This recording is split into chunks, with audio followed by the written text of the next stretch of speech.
Welcome to So Ordered, where we create audio readings of SCOTUS decisions to make them more accessible to the public. At the time of creating this podcast, the Supreme Court of the United States does not release audio of the court's decisions. Our mission is to make it so the public can be better informed on decisions of the court by using AI to generate audio of written opinions. The case before us today is Blanche v. Lau, docket number 25429, decided June 23, 2026. Before reading the opinion itself, here is a brief summary of the case and the questions presented. Muk Choi Lau, a Chinese citizen, was admitted to the United States as a lawful permanent resident in 2007. In 2012, New Jersey charged him with trademark counterfeiting, and while awaiting trial, he briefly left the country for China. When he tried to re-enter, a border officer declined to treat him as already admitted and instead paroled him into the United States pending the resolution of his criminal case. After Lau pleaded guilty, the government charged him as an applicant for admission who was inadmissible because of his crime, and although the Board of Immigration Appeals affirmed the resulting removal order, the Second Circuit vacated it, holding that the officer needed clear and convincing evidence at the border that Lau had committed the crime. The question presented was whether to remove a lawful permanent resident who committed an offense listed in Section 1182A and was subsequently paroled into the United States. The government must prove that it possessed clear and convincing evidence of the offense at the time of the lawful permanent resident's last re-entry into the United States. The court held the Immigration and Nationality Act does not require a border officer to have clear and convincing evidence that a lawful permanent resident has committed a crime involving moral turpitude before treating that resident as an applicant for admission. Justice Thomas delivered the opinion of the court, in which Chief Justice Roberts and Justices Alito, Gorsuch, Kavanaugh, and Barrett joined. Justice Jackson filed a dissenting opinion, in which Justices Sotomayor and Kagan joined. As a reminder, the audio is an AI-generated reading of a published opinion of the Supreme Court of the United States. The voice you will hear has been synthesized to loosely resemble that of the justice that wrote the opinion. All tone, inflection, pacing, and emphasis are produced by the AI model and should not be attributed to any justice. The text itself has been lightly adapted to aid in the creation of the spoken delivery. This is a project to attempt to make court decisions more accessible to the public, and any substantive changes during the reading are completely unintentional. Please visit www.supremecourt.gov to read the opinion published by the court. You can find a link directly to the opinion in this episode's description. As the audio is AI generated, you may hear some audio glitches, including odd pronunciation, noticeable pauses, or repeated words. We do our best to remove these and hope they do not impact your listening experience. To leave us feedback on the show or to learn more about the podcast, please visit so-ordered.org. The following is the opinion of the court in Blanche v. Lau.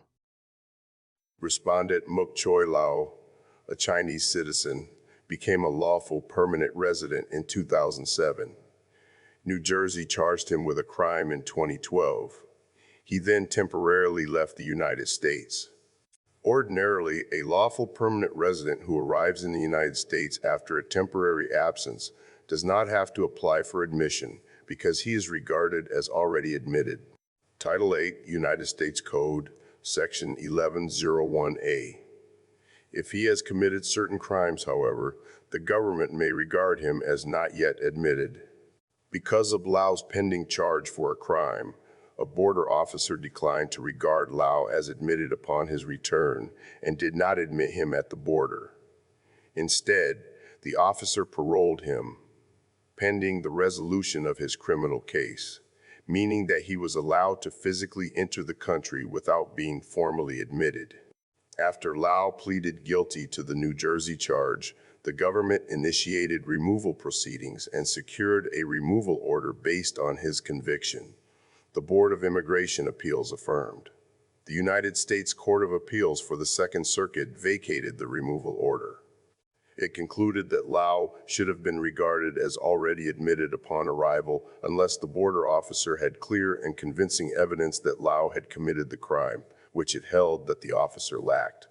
Because the Immigration and Nationality Act, INA, does not impose that requirement, we vacate the Second Circuit's judgment. The government can remove aliens on different grounds depending on whether they have been formally admitted to the country. It can remove aliens applying for admission if they are inadmissible, and it can remove already admitted aliens if they are deportable. The INA specifies the respective grounds of inadmissibility and deportability with which the government can charge an alien. As relevant here, the government can charge an alien applicant for admission as inadmissible if he has been convicted of a crime involving moral turpitude at any time. By contrast, the government can charge an already admitted alien as deportable if he has been convicted of a crime involving moral turpitude only if that crime was committed within 5 years after the date of admission. Because lawful permanent residents generally must be regarded as already admitted to the country, they usually do not have to reapply for admission when they return from temporary overseas travel. But under an exception central to this case, the government may regard a lawful permanent resident as seeking an admission, and thus as not already admitted if he has committed an offense identified in Section 1182A, including a crime involving moral turpitude. When the government institutes removal proceedings against an alien, the INA imposes various burdens of proof on the alien and the government. But it does not specify whether the government has the burden to establish that the alien is an applicant for admission in the first place, as opposed to someone already admitted. Lau is a Chinese citizen. He was admitted to the United States as a lawful permanent resident in 2007, making him a non-citizen who was authorized to live permanently in the United States. On May 7, 2012, New Jersey charged Lau with trademark counterfeiting. While awaiting trial, Lau temporarily left the United States for China. On June 15, 2012, Lau attempted to re-enter the United States by presenting himself to a border officer at John F. Kennedy International Airport. Because of his pending criminal charge, the officer did not regard Lau as already admitted, but instead as an applicant seeking admission. The border officer did not immediately decide whether Lau was ultimately admissible. The INA allows the government to parole certain aliens seeking admission instead of formally admitting them, detaining them, or removing them.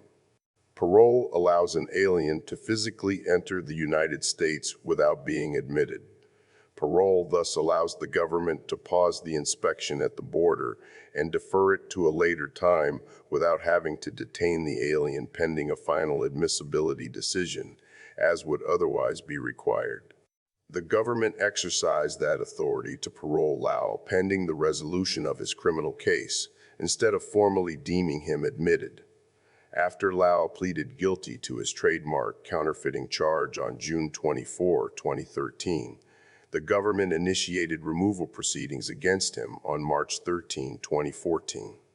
At those proceedings, the government charged Lau as an applicant for admission who was inadmissible for having been convicted of a crime involving moral turpitude. Lau sought to terminate the proceedings on the ground that the government improperly classified him as an applicant seeking admission when he returned from his trip abroad, instead of deeming him already admitted as a lawful permanent resident and subject to removal only on deportability grounds. Lau also argued that his conviction was not of a crime involving moral turpitude, but that issue is not before the court because the Second Circuit did not reach it. Thus, for purposes of this opinion, we assume without deciding that Lau's conviction was of a crime involving moral turpitude. The immigration judge found Lau removable as charged, and the Board of Immigration Appeals affirmed the removal order. It held that the government had proved by clear and convincing evidence that Lau fell within the exception for lawful permanent residents who had committed a crime involving moral turpitude, and that he was inadmissible and removable based on his conviction. Lau sought review in the Second Circuit, which vacated the removal order. The court acknowledged that a lawful permanent resident may be regarded as seeking admission after he has committed a crime involving moral turpitude, even if he has not yet been convicted. But, according to the Second Circuit, it is not enough that the lawful permanent resident committed a crime involving moral turpitude. The government needed clear and convincing evidence, at the border that he committed the crime. Without that evidence, the court said, border officers must regard lawful permanent residents as already admitted, which precludes removal on inadmissibility grounds. Because, in its view, the criminal charge alone did not give the border officer clear and convincing evidence that Lau committed the crime, the court concluded that Lau was not properly paroled, that he should instead have been deemed admitted, and that he therefore could not be charged with inadmissibility. The court remanded to the agency with instructions to terminate removal proceedings based on inadmissibility, without prejudice to the government's ability to charge Lau with deportability. Because the Second Circuit's decision conflicted with those of the Fifth and Ninth Circuits, we granted cert in 2026. The government correctly regarded Lau as an applicant for admission, so it properly charged him with inadmissibility. Nothing in the INA required the border officer to have clear and convincing evidence that Lau had committed a crime involving moral turpitude before deeming him an applicant for admission. A lawful permanent resident who has committed an offense identified in Section 1182A may be regarded as seeking an admission.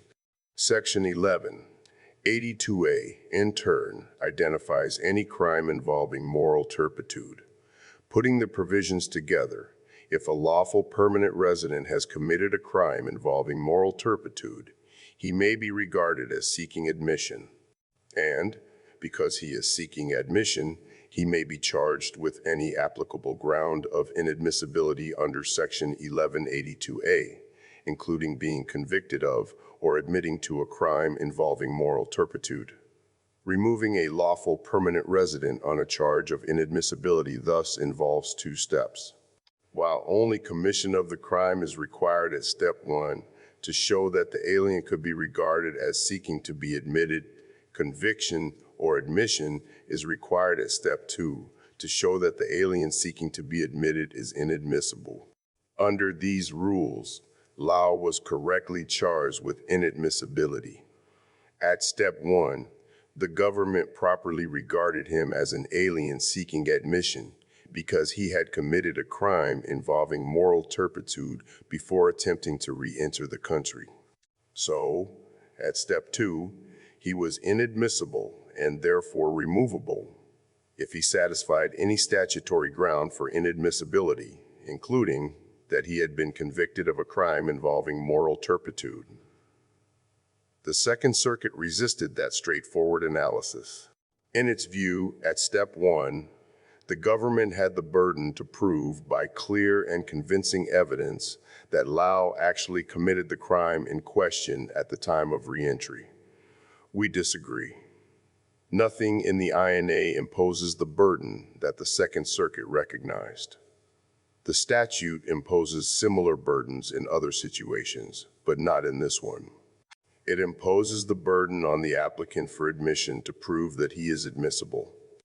It imposes the burden on an alien seeking to prove that he was previously admitted. It imposes the burden on the government to prove that an already admitted alien is deportable. But it nowhere says that the government has the burden to establish by clear and convincing evidence that the alien is an applicant for admission. The Second Circuit derived its clear and convincing evidence requirement not from the statutory text, but from inapposite Board of Immigration Appeals precedent. The board says that the government must establish that a lawful permanent resident is an applicant for admission by clear and convincing evidence. But the board imposes this burden on the government, correctly or not, only at the time of the removal hearing, not at the border.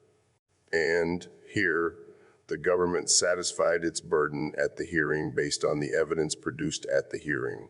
Lau's guilty plea was clear and convincing evidence that, before he attempted to re-enter the country, he had committed the crime in question. We decline to read into the INA an additional clear and convincing evidence burden on border officers entrusted with making quick judgments on the spot when that burden is nowhere in the statute or even board precedent. We also disagree with Lau's remaining arguments. Lau argues that border officers had to determine that he was seeking an admission based on some standard, and that the same clear and convincing evidence standard that the board applies at the removal proceedings should apply for both purposes. But, as the government points out, border officers did determine that he was seeking an admission when they paroled him. And, as we have already explained, there's nothing in the INA that suggests that those officers had to have clear and convincing evidence to do so at that time. Lau argues that the government expressly conceded that it had that burden, but the government conceded that it had the burden only in removal proceedings, not at the border. Lau also suggests that the Second Circuit did not go far enough. A lawful permanent resident may be regarded as seeking admission, he argues, only after being convicted of a crime involving moral turpitude. He cites this court's footnoted dictum that the phrase committed an offense identified in Section 1182A appears to advert to a lawful permanent resident who has been convicted of an offense under Section 1182A, or admits to one. A straightforward reading of the text contradicts Lau's interpretation.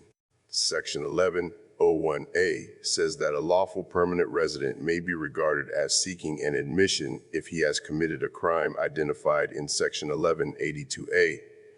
Section 1182A, in turn, identifies certain types of crimes. One is a crime involving moral turpitude.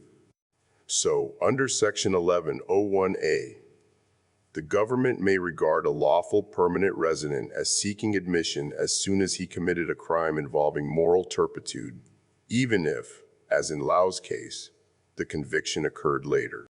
To be sure, an alien's ultimate inadmissibility under Section 1182A turns on whether the alien is convicted of an identified crime.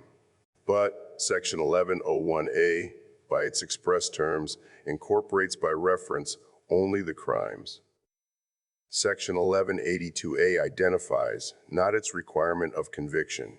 Read together in that way, the provisions make good sense. An alien lawfully admitted for permanent residence in the United States shall not be regarded as seeking an admission unless the alien has committed a crime involving moral turpitude. Read together in the way that Lau suggests. The provisions make little sense.